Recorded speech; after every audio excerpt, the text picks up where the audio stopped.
మెదక్ జిల్లా కేంద్రమైన కొల్చారం మండలం రంగంపేట గ్రామంలో శ్రీ మాధవానంద స్వామిని దర్శించుకున్న శ్రీత ఎమ్మెల్యే సునీత లక్ష్మారెడ్డి దర్శించుకున్నారు. ఆమె మాట్లాడుతూ గురు బోధ సందర్భంగా స్వామి వారి ఆశీర్వాదాలు తీసుకున్నామని తెలిపారు.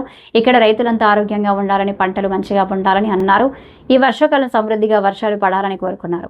మండలానికి సంబంధించి 12 మందికి 9.5 లక్షలు 30,000 సీఎం రిలీఫ్ ఫండ్ చెక్కులు వచ్చాయి. ఆర్థిక పరంగా ప్రైవేటు హాస్పిటల్లో చికిత్స పొందిన వారికి సీఎం రిలీఫ్ ఫండ్ చెక్కులు అందజేస్తున్నామని అన్నారు. ప్రజలకు ఎప్పుడైనా టీఆర్ఎస్ ప్రభుత్వం అండగా ఉంటుందని తెలిపారు. ఈ కార్యక్రమంలో టీఆర్ఎస్ సీనియర్ నాయకులు, భక్తులు పాల్గొన్నారు.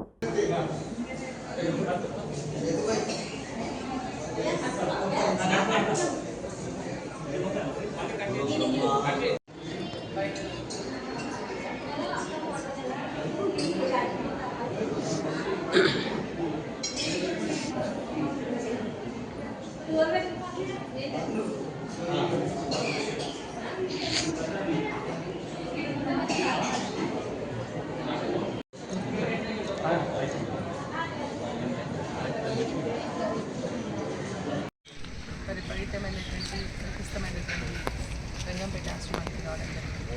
ఈ గురు పౌర్ణమి సందర్భంగా స్వామీజీ గారి యొక్క ఆశీర్వాదం తీసుకొని ఇక్కడ రైతులంతా కూడా సురక్షంగా ఉండాలని, పంటలు బాగా పండాలని, ఈ రానున్నటువంటి ఇప్పుడున్నటువంటి వర్షాకాలంలో వర్షాలు సమృద్ధిగా పండాలని, రైతుల ఆర్థిక పరిస్థితి సాధించాలని చెప్పేసి ప్రార్థించడం జరిగింది.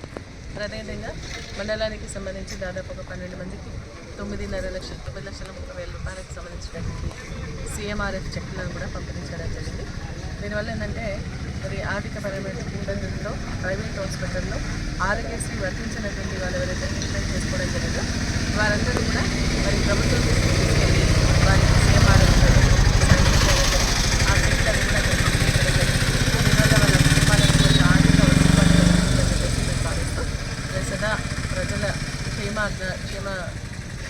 క్షేమం కోసం అహర్నిశలు కృషి చేస్తారని చెప్పేసి మనం తెలియస్తాం.